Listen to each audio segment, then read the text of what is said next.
आप कहीं ना कहीं इनडायरेक्टली नहीं चाहती है कि समाजवादी पार्टी पावर में आए, या तो हो सकता है जैसे मैंने एक हाइपोथेसिस दी आपको कि हो सकता है 27 के इलेक्शन की वजह से ये सारी चीज़ें हो रही हो। जब तक आप नहीं आओगे कैमरा के सामने, आप नहीं बोलोगे, तब तक लोग तो अज्यूम करेंगे, और हो सकता है ये बात सही है इसलिए आप नहीं बोल रहे हो। आप आगे क्या बताओगे लोगों को कि यार ये बात सही है? और एकदम से ये ऐसी चीज़ क्या हुई कि आपके पति को सरेआम आके ये चीज़ बोले? आपके पति तो है नहीं पॉलिटिक्स में, तो दूर दूर तक नहीं है, वो पर्सनल है उनके, तो उनको ऐसा क्यों, वो ऐसा क्यों बोल रहे कि मेरे घर को खराब करने वाले हैं? ऐसा आपने क्या कर दिया? चीज़ें दोनों तरफ से होती है सर, आपको ये भी देखना पड़ेगा। और ज़रूरी नहीं है लड़की है तो हर बार सही होगी, वो किस बैकग्राउंड से आती है, कौन किस मानसिकता से आती है, वो भी देखिए।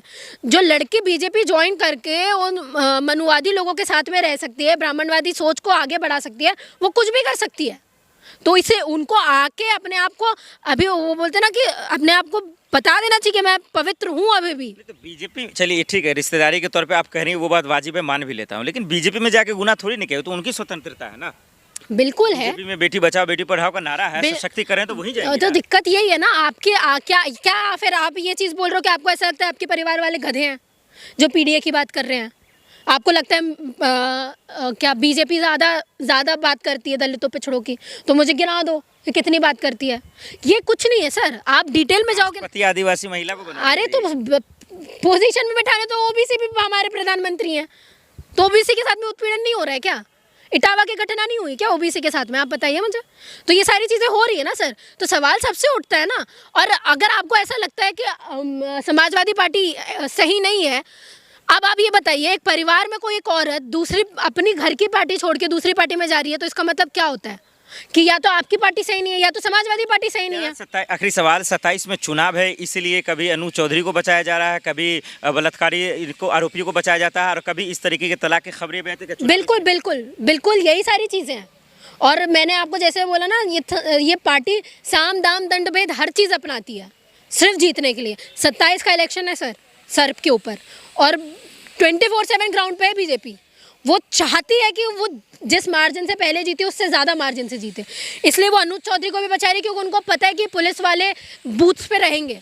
इन पुलिस वालों की वजह से हम लोग अपना जो ईवीएम का हैक जो करते आ रहे हैं वो करेंगे। वोट चोरी होगी धमाकेदार, क्योंकि ऑपोजिशन जिस चीज़ के बारे में ऑपोजिशन को एक साथ में रहना चाहिए था मुद्दों को लेके, वो नहीं रहा है, तो उनको बेनिफिट मिलेगा।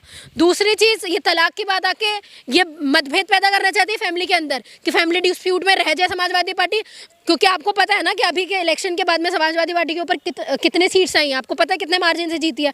तो उनको पता है कि अगर ये वाला इलेक्शन जीते कि हो सकता है समाजवादी पार्टी जीत जाए, तो इंटीरियर कॉन्फ्लिक्ट पैदा कर दो। एक चीज़ ये हो गई, मायावती जी कुछ बोल नहीं रही है, उनको अलग उनका चल रहा है सारी चीज़ें। चंद्रशेखर वो अभी बेचारे नए नए आए हुए हैं तो अपनी चीज़ें देख रहे हैं, तो अब उनको पता है बच्चा कौन, हम। तो जितना हो सके वोटर्स को बहला दो, फुसला दो, मंदिर मस्जिद की बात कर दो, पुलिस वालों को बचा दो, बनारस में जो हो रहा है वो सारी चीज़ें मत दिखाओ, ये मुद्दे दिखाओ। और तलाक की बात हो रही, भाई पारिवारिक चीज़ें तलाक की बात हो ना, तुमको क्या है, पर लाइमलाइट में क्यों चल रही है चीज़ें? आप प्रतीक यादव वाकई में उनके साथ हैं, और हैं तो ये गलत कर रहे हैं, फिर वो आकर बोलना चाहिए कि उनके एक महिला की इज्जत का सवाल है। देखिए, वो बीजेपी में है, योगी जी के परिवार से आती हैं, वो सरकार के परिवार में हैं, वो मुलायम सिंह के परिवार को छोड़ चुकी हैं, वो प्रतीक यादव के साथ हैं। ये सब बातें बाद में, पहले तो मियाँ बीवी के रिश्ता कैसे हैं ये सवाल होना चाहिए, वो दोनों एक हों। अब वो एक कहावत आपने सुना होगा, भाई मियाँ बीवी राजी तो क्या करेगा काजी।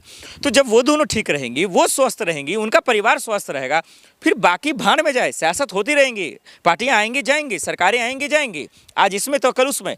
लेकिन अब इस चीज़ को दुरुस्त प्रतीक यादव को करना चाहिए, और नहीं तो अगर ये गलत है और अगर वाकई में अनबन है, अगर दोनों के रिश्ते में दरार है, अगर दोनों के रिश्ते में कुछ ठीक नहीं है, तो फिर तो बात अलग है, दोनों को अपनी अपनी बात रखनी चाहिए। और जो कानूनी कार्रवाई होती है, अगर तलाक लेना है तो तलाक ले, वो एक अलग खबर है, वो एक अलग बात है। लेकिन अगर ऐसा नहीं है तो जो इन लोगों की खबरों में आग लगा रहा है, जो राजनीति कमाई के लिए, राजनीति फ़ायदे के लिए, सियासत के लिए अगर ये ऐसा कोई कर रहा है, तो फिर उन पर कार्रवाई होनी चाहिए। एफआईआर दर्ज कर उन तमाम लोगों को जेल में डालना चाहिए जो सोशल मीडिया को हैक किया, क्योंकि आए दिन स्कैम हो रहे हैं, आए दिन फ्रॉड हो रहे हैं, और इसको नहीं सरकार रोक पा रही है। उसमें तो नाकाम है ही है। अरे कम से कम कोई रिश्ते को तोड़ रहा है तो उसमें तो कामयाब हो जाओ। ये तो बड़ा सवाल योगी ही पुलिस से होगा, योगी प्रशासन से होगा, योगी जी के ही लॉ एंड ऑर्डर से होगा, और जिसके जो है दरअसल सदस्य या फिर उन पार्टी के हिस्सेदारी में तो अपर्णा जी भी आती हैं, वो भी बोल सकती हैं, उनको देना चाहिए। और अगर नहीं संभाल पा रहे हैं नहीं संभल पा रहा तो नैतिकता के आधार पर ही छोड़ दीजिए बीजेपी पार्टी। अपर्णा जी, मैं आपसे रिक्वेस्ट करता हूं कि छोड़ दीजिए बीजेपी पार्टी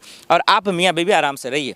तो मैं प्रतीक यादव से कह रहा हूं कि अगर आप तलाक देने जा रहे हैं या देना चाहते हैं, जैसा कि आपने कहा कि जो है मेरे परिवार को बर्बाद करना चाहती हैं, वो स्वार्थी हैं, वो झूठी हैं अपर्णा यादव जी, तो फिर भाई अपर्णा जी ने तो बयान दे दिया, वो तो कह रही हैं कि हम सब कुछ ठीक है, और ठीक है तो अच्छी बात है, फिर बात यहाँ पे ख़त्म।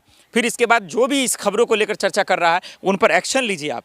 और अगर नहीं, ऐसा नहीं है तो प्रतीक यादव जी डाइवोर्स को लेकर जो खबरें हैं वो क्लियर कीजिए। आप बताइए, आप कोर्ट जाइए, वकीलों का सहारा लीजिए, जो करना आप कीजिए, लेकिन बताइए कि आखिर क्या है पूरा खेल, पूरी सच्चाई तलाक को लेकर क्या है, क्योंकि पूरा हिंदुस्तान इस वक्त जो है ये सवाल पूछ रहा है और जानना चाह रहा है। लोग देख भी रहे हैं, सोशल मीडिया पे तरह तरह की खबरें कर रहे हैं और ये राजनीतिक से जोड़ रहे हैं कि प्रतीक यादव अखिलेश के भाई हैं तो समाजवादी पार्टी से जोड़ा जा रहा है। अपर्णा जी जो है दरअसल वो बीजेपी से हैं और बीजेपी पार्टी में है तो उनको उनसे जोड़ा जा रहा है और ये लड़ाइयाँ चल रही हैं और यही वजह है कि ये तमाशा देखने को मिल रहा है।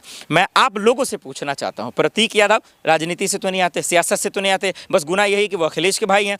अपर्णा जी भी जो है वो चलिए बीजेपी में चले गए तो राजनीति आसारी है, लेकिन